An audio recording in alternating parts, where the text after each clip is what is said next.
And what I wish more people knew or understood is that curiosity and confidence is going to outrank your credentials. I love that.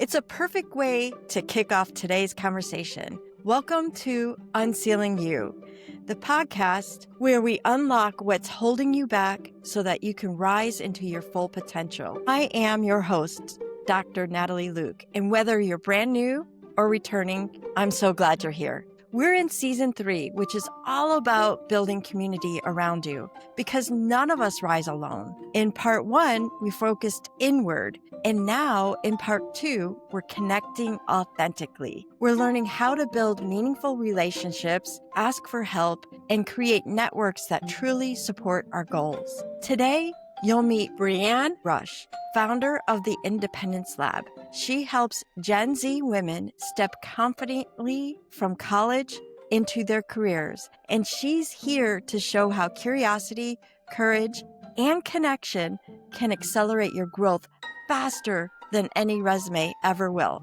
If you want to go deeper, all the links are waiting for you in the show notes. Now, let's dive in. Brianne Rush, thank you so much for being here. I really appreciate you coming on to share your expertise. I know that our Unsealing You listeners and ripple makers will really appreciate this conversation.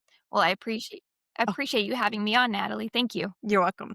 Early in your career, you built momentum by asking strangers for interviews, and that takes guts. It's also a foundation of a strategic relationship building process and networking. So what did those early conversations teach you about making authentic connections, and how can new professionals or people that are ready to transform their careers take these kinds of approaches today to start conversations? Yeah, my degree is actually in journalism. And so I know I like the writing part, but it taught me that you have to actually speak to people, interview them to pull out the stories that they have. And so I applied that early in my career and throughout my career by learning that an interview is really just a conversation with somebody, right? So it's about listening to their story and understanding their point of view and what they bring to the world. And the beauty in that is that you learn these different points of view.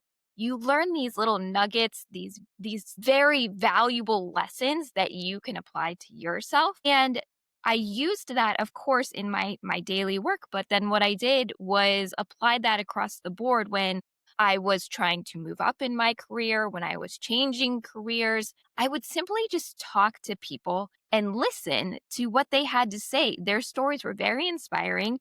They taught me a lot. It changed my point of view. It changed my passions. And it's such a valuable skill set to build that I'm hoping that anybody who's interested in learning about a new role, a new industry, a new job, any of those things can use that to further their career and further their life. So, what's one mistake that you see Gen Z professionals making when trying to network or connecting with someone influential? And maybe define what is Gen Z for the folks that are listening. Yeah, Gen Z is the younger generation now. They're not quite millennials. They're older than Alpha. So they are right now in college and coming into the workplace. They are young adults in the workplace mostly now. And a mistake that I'm seeing, and it's kind of a result of the world that they grew up in, right? Where they're texting, they're very tech native.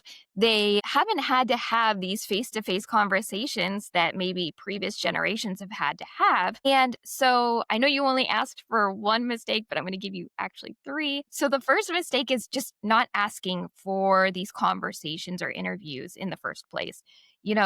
They're just scared. They're scared to put themselves out there, which anybody in any generation might be.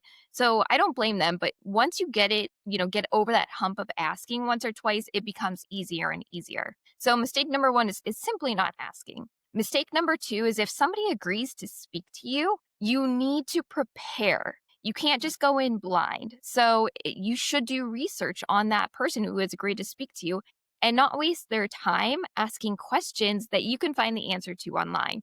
You shouldn't say, "How long have you done this?" or things like, "What's your job title?" You should know those things going in. You should prepare really meaningful questions to drive your interview. So, what surprised you most coming into this job? Or what do you like the most? Or what skill set doesn't anybody talk about? Those are the Mm, things that you can't find online. And then the third mistake is actually not following up.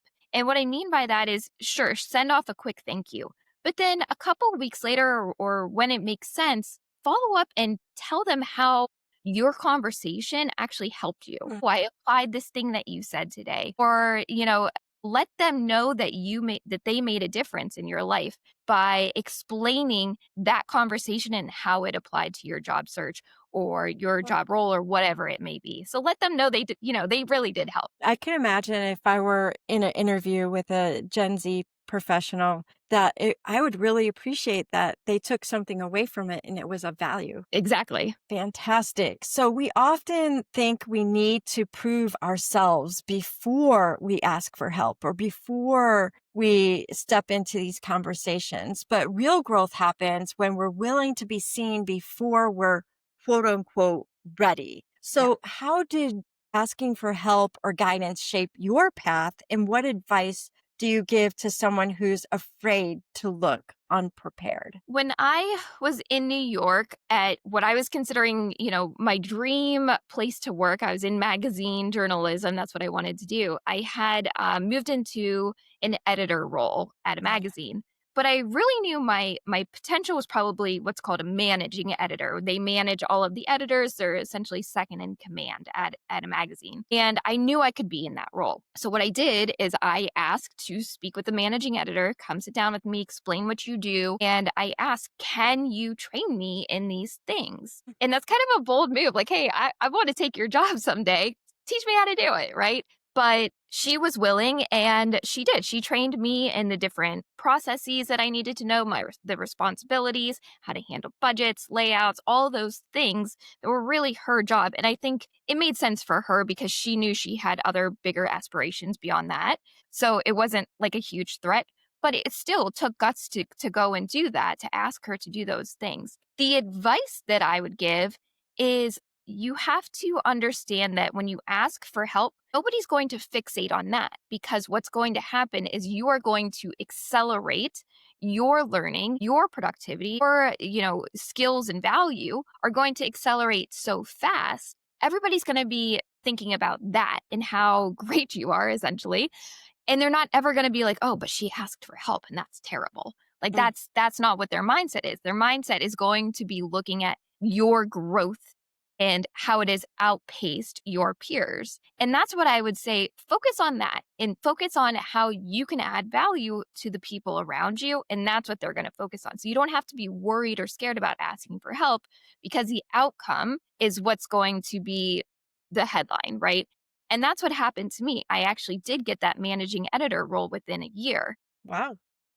so I think it was well worth asking for that help. Yeah, so I do want to go back to the person that you asked for help from. For she knew she wanted to get to another role. And so by having you learn that role, she now has someone to fill her spot so she can move up. Exactly. And being a leader today, that's exactly what I tell everybody. I tell myself, I tell the leaders and the people that are on my team, backfill your position because you can't move up, you can't be promoted if there's nobody to fill your role. So if you're doing a good job training the people below you, it makes it much easier for your boss to look at you and say, "Oh, great.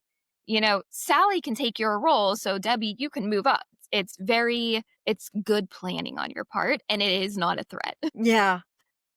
I think if someone's listening to the podcast right now and this is like an aha moment, a light bulb, take a pause, write it down, and follow up on this one step. So, how did you Absolutely. personally decide to ask for help? And how did you know to go to that person? I'm sure there were other managing editors you could have turned to. So, yeah, I think it's about finding the person who has accomplished what you want to accomplish. So, in this instance, she was the managing editor of the one specific magazine that I wanted to be at. There were others in the company.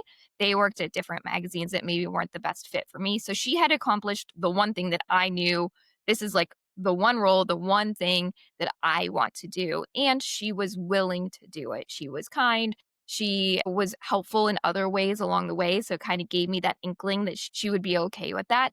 But if you don't know the person and you don't have that inkling, it's okay to still ask the people who have accomplished what you want to accomplish in life, or if they're in a, industry that you're thinking about getting into, a different type of role within a bigger company if you wanna switch departments or something. They have already done the thing that you want to do, so that is the type of person that you can go and ask. And if you have personal access to them, then that's, a pretty, I don't want to say easy because we already talked about how it takes a lot of guts to go and do that, but at least you have the roadmap to get there.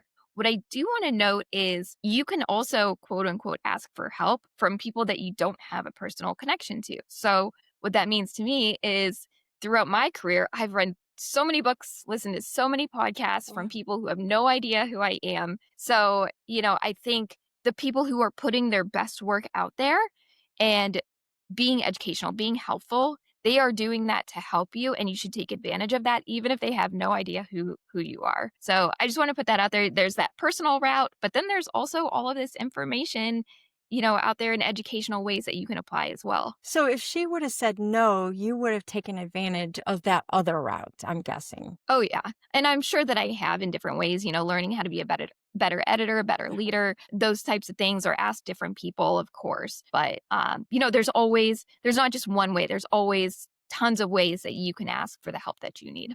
So, in your journalings, in the things on your podcast, you've talked about decoding unspoken workplace dynamics and who gets included in key conversations because, the meeting before the meeting is often more important than the meeting itself, as is the meeting after the meeting, talking about what happened in the meeting.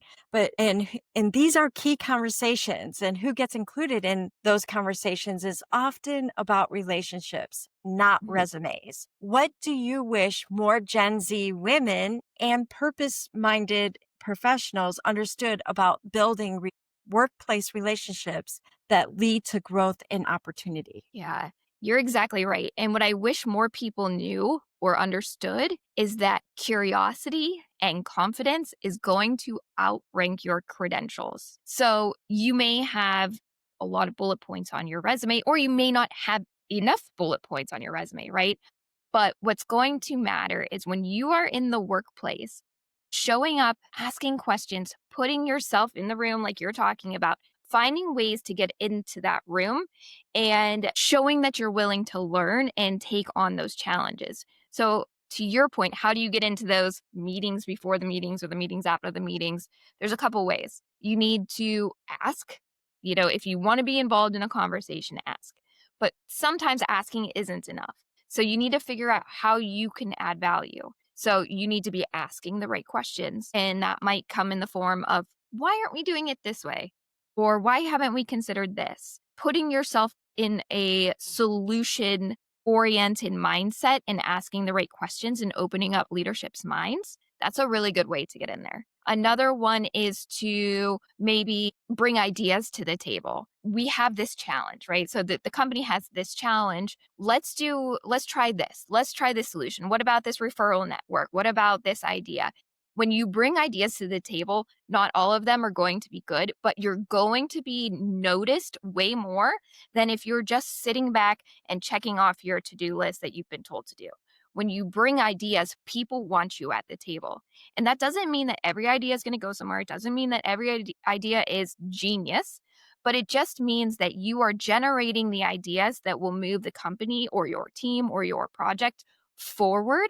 And that's the type of person that people want in those, quote unquote, before or after meetings. So that's what I would recommend that you do is have the confidence to ask, but also have the confidence to ask the right questions and bring ideas to the table, and then you will naturally be invited in. And also, I would say start acting on the ideas, like taking a Mhm. role and making that, if say an idea sticks, then be part of that solution, not just an idea maker, because that's not what your job is. Your job is also to move the company forward. That's adding the value. Absolutely, yes. So if you bring that idea, say, "Of course, I wanna spearhead this idea."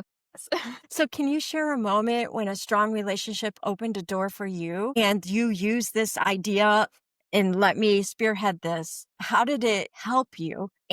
Or share a time when a lack of connection created a roadblock? Yeah, so my day job now, I work at a digital marketing agency and my role is VP of operations, but I didn't get hired into that role. When I was hired into this agency, it was, gosh, 13 years ago now. I was hired into content marketing. So I took my journalism background and applied that to marketing in kind of the same storytelling way.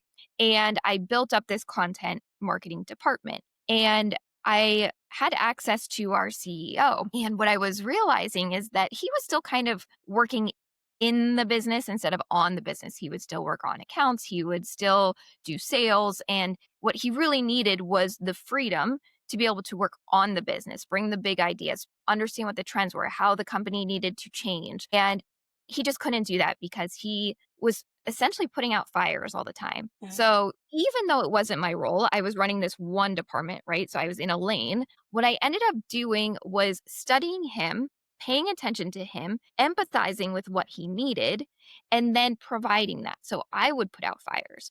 I would raise my hands for projects outside of what my role was, and it would be helpful to him. And so that grew our relationship where I essentially became his right hand person and allowed me to move into this role of VP of operations, where now it's just formalized that I do the things that need done that are nobody else's job. I do all of the things. Building that relationship was solely based on providing him value in ways that he didn't really know how to ask for. And nobody else was doing it. It was nobody's job. But I would fill those roles, fill those gaps for him. And that really created a relationship where he could count on me. And now I have, had gotten that promotion into this role where I can really make an impact on the company. So you rose quickly in your career. You didn't wait, but you were very intentional. And visibility comes through strategic allies, not just hard work. So I could see where this relationship with your CEO, and it was genuine. You weren't using him. You were like, hey, I can help here. Let me Yeah. help. You were behind the scenes. Is there anything else that you can say about nurturing that relationship? I could tell that you're quite loyal as well. That's a big part of it. I mean, millennials, Gen Z, they don't necessarily stick around for more than a couple years in a role, and I've been here for 13.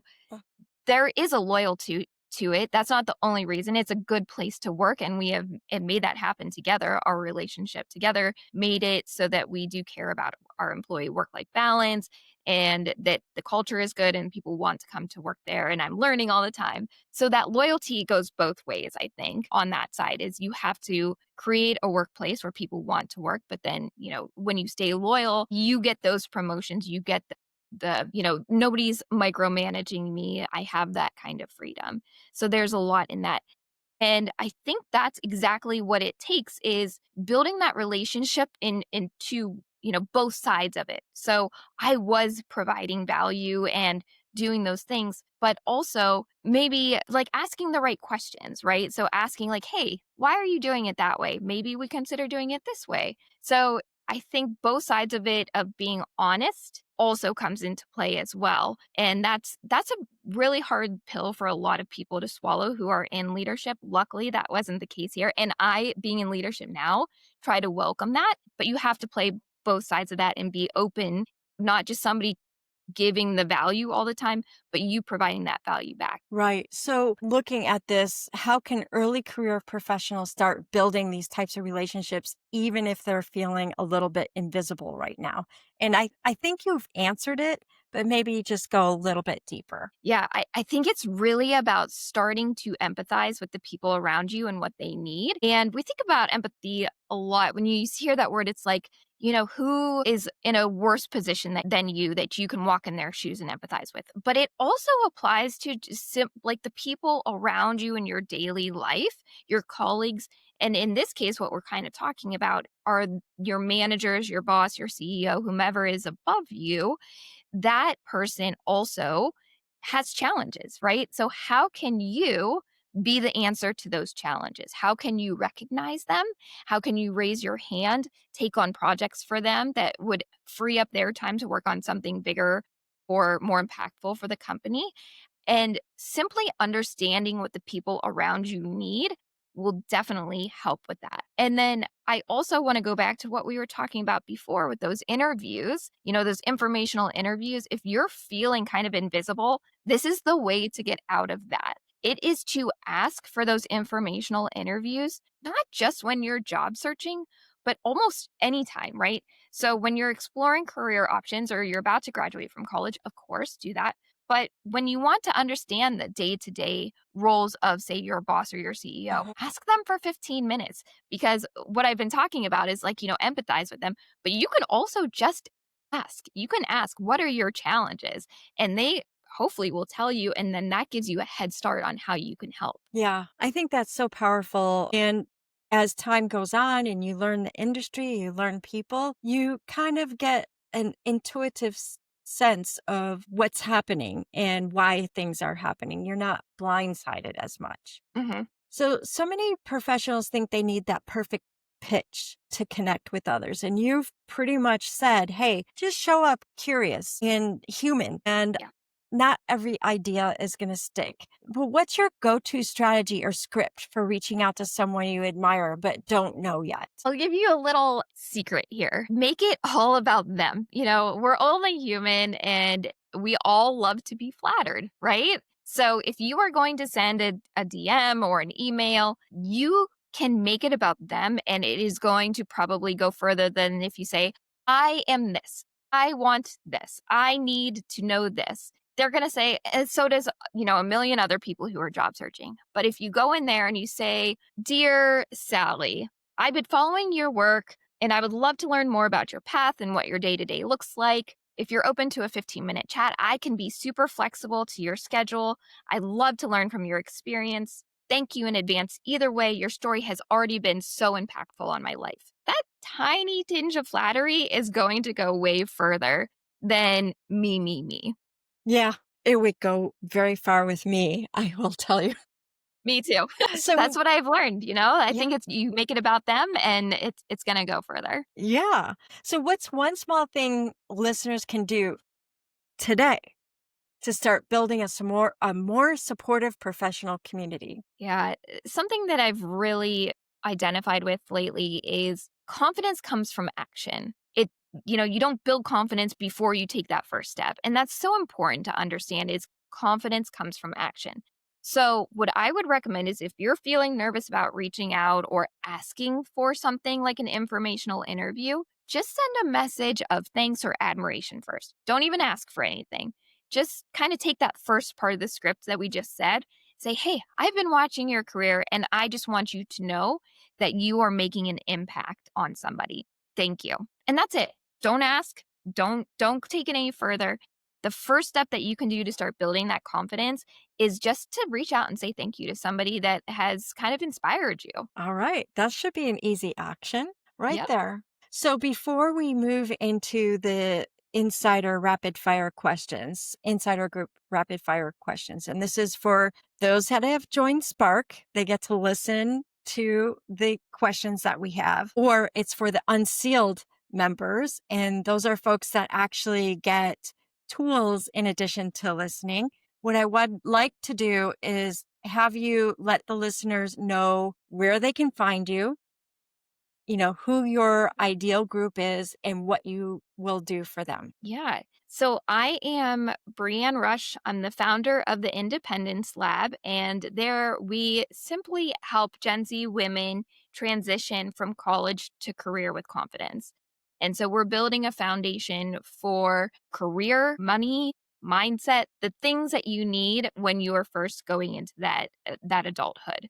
And that's what we're really working on. So you can find me. I'm most active on TikTok right now. I'm at Brianne Independence Lab. So it's BRIANNE Independence Lab. And I also do a weekly email with these types of tips in them, scripts and ways that you can get ahead in your career. And you can find that at theindependencelab.com/subscribe. And then for those that are listening on YouTube, we'll have pictures of those websites for you. Thank you so much for being on the Unsealing You and diving into this very strategic conversation about, really developing your career. Very much needed. I applaud you for helping women coming out of college to get into their careers. I think this conversation is going to go a long way for them. And I hope that they 100% take advantage of the resources that you have on your website. We'll make sure it's in the show notes so that they can take advantage of it. Well, Natalie, I appreciate what you're doing. And thank you so much for having me today. Today, you've learned some powerful lessons from Brianne Rush, why curiosity and confidence outranks credentials, the 3 networking mistakes Gen Z professionals should avoid, how asking for help accelerates growth instead of holding you back, and why relationships, not just hard work, are the true currency that moves careers forward. If you want to go deeper, there are 2 ways to grab the insider questions I ask every guest. Either support the show directly, just click the link in the show notes, or joining us inside the Unsailing Zone, where you'll also get tools, prompts, and resources to apply these lessons in your career. Either path gives you access to bonus insights that go beyond the main episode. All the links are waiting for you inside the show notes. Thank you again for listening. Thank you for growing with me, and thank you for being part of this ripple.